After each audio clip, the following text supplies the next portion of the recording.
एक बार एक लड़का किसी काम से एक गांव आता है। एक रेलवे ट्रैक के बाजू में चाय की टपरी पर चाय पी रहा था। वो वहां पर चाय पीते वक्त ट्रैक पर एक ट्रेन जा रही थी। इतने में एक आदमी उस चाय की टपरी के पास डोलते हुए आता है। वो भी चाय पीते हुए डोल रहा था। वो लड़का उसको बड़े आश्चर्य से देख रहा था। वो आदमी चाय पीने के बाद डोलते हुए चला गया।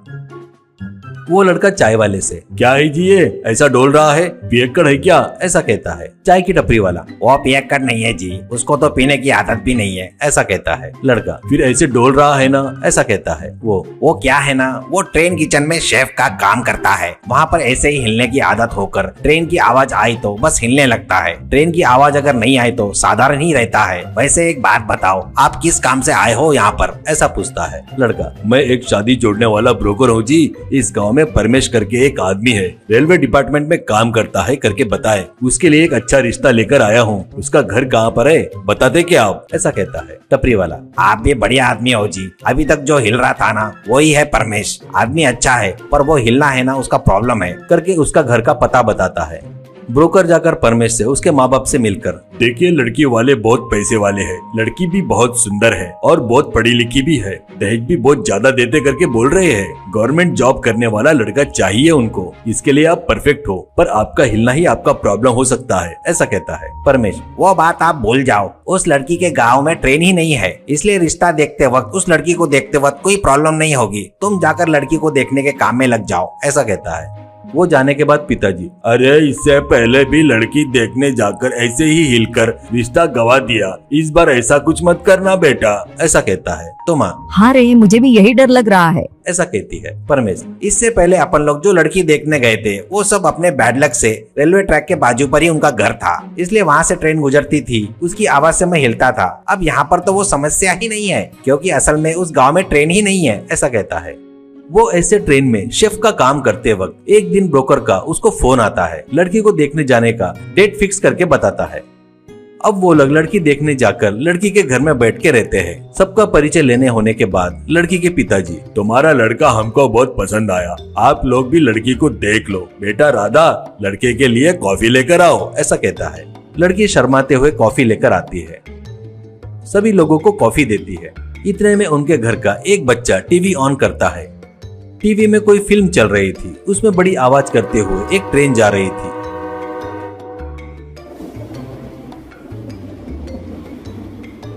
बस क्या था, परमेश खड़े होकर हिलते हुए कॉफी पी रहा था। सभी लोग उसको बड़े आश्चर्य से देख रहे थे। उतने में ट्रेन को ब्रेक मारते हैं तो कैसे आगे गिरते हैं, वैसे उसके होने वाले मामा पर गिरकर उन पर कॉफी गिरा देता है।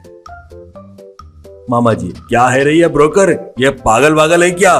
ब्रोकर जो भी कुछ था वो सब कुछ उनको बता देता है। वो, देखते देखते हमारी लड़की को कैसे दे देंगे इससे, ये रिश्ता हमें नहीं चाहिए, ऐसा कहता है। ये सुनकर परमेश हिलते हिलते ही चक्कर आकर नीचे गिर जाता। रामनगर गाँव में महेश करके एक जन रहता है। उसके पास गाय और भैंसे थी। वो रोज उनका दूध निकालकर घर घर जाकर दूध देता था। वैसे ही वो उस दूध में इरजन डालकर दही बनाने के लिए रखता था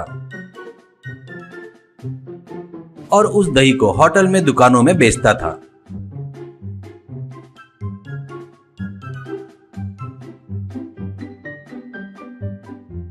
महेश बहुत ही कंजूस और लालची भी था, इसलिए वो दूध में मिलावट करता था। वो मिलावटी दूध घर घर में देता था। वैसे मिलावटी दही भी होटल में दुकानों में बेचता था। अगर कोई उसके बारे में पूछा तो, मैं क्यों दूध में पानी मिलाता हूँ, मैं बहुत ईमानदार हूँ, मुझ पर शक करना बहुत ही गलत है। मेरे सिवाय इस गांव में कोई और दूध दही बेचने वाला नहीं है। आप लोग अगर ऐसे ही बोलते रहे तो मैं तुम लोगों को बिल्कुल भी दूध नहीं बेचूंगा। बोलने से पहले एक बार अच्छे से सोच लो, करके बोलते हुए डराता था। इससे वो डरकर चुप ही रह जाते थे। उसी गांव में रमेश करके एक आदमी एक गाड़ी पर दही कचौरी बनाकर बेचता था। वो कचौरी के ऊपर दही डालकर आने वाले को देता था। उसका टेस्ट बहुत ही बढ़िया रहता करके बहुत से लोग वहां पर खाने के लिए आते थे। उसको दही देने वाला भी महेश ही था।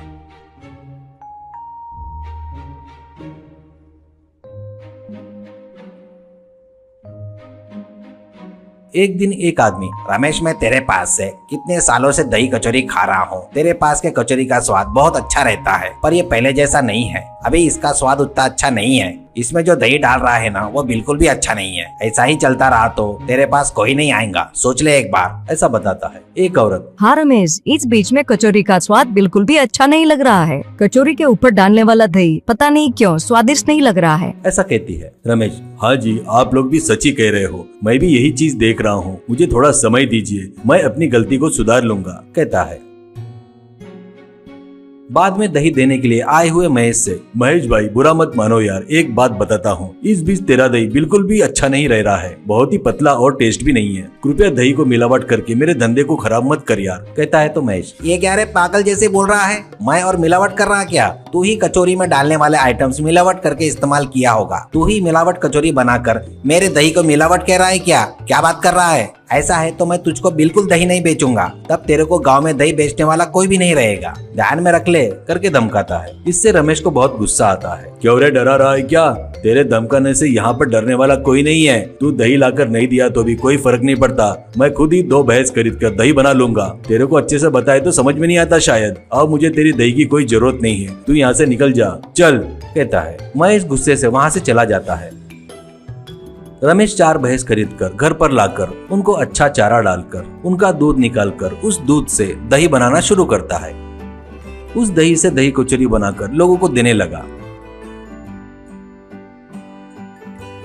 अब लोग भी उसका स्वाद बहुत अच्छा है करके तारीफ करने लगे। एक आदमी, अरे वाह, अब दही का स्वाद बहुत बढ़िया है रमेश, ये पहले जैसा नहीं है, बढ़िया है, कहता है। तो एक औरत, हाँ रमेश, इसका स्वाद बहुत बढ़िया है, पर ये कैसे किया आपने? पूछती है। तो रमेश जो हुआ पूरी बात बताकर, उस महेश के कारण ही इससे पहले टेस्ट में फर्क आया था, इसलिए उससे दही लेना बंद करके मैं खुद ही 4 भैंस खरीद कर दूध निकाल कर उससे दही बना रहा हूँ, कहता है। तो एक आदमी, अरे वाह, बहुत बढ़िया काम किया रमेश, वो महेश हमको भी मिलावटी दूध दे रहा है, अगर तू चाहे तो हमको भी दूध दे सकता है ना, कहता है। तो औरत, हाँ रमेश, मुझे भी महेश का दूध नहीं चाहिए, तू ही दूध देता जा, ऐसा कहती है। रमेश, ठीक है जी, कल से आप लोग को दूध मैं ला कर दूंगा, कहता है। ऐसे वो और भैंस और गाय खरीद कर घर पर लाता है। अब वो उनका दूध निकालकर गांव के लोगों को देना शुरू करता है। वो बात पता चलने पर गांव वाले सभी लोग आकर गाड़ी के पास रमेश से उनको भी दूध देने के लिए कहते हैं। उतना ही नहीं, होटल वाले, दुकान वाले भी आकर रमेश से दही लाकर देने को पूछते हैं। अब रमेश दूध दही बेचने लगा।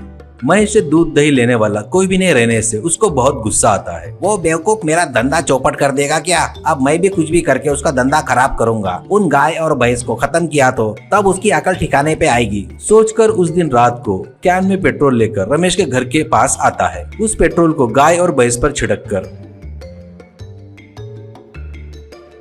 माचिस जलाकर आग लगाने जाते वक्त रमेश आकर उसको पकड़कर कुत्ते के जैसा मारता है। जोर जोर से चिल्लाकर लोगों को बुलाकर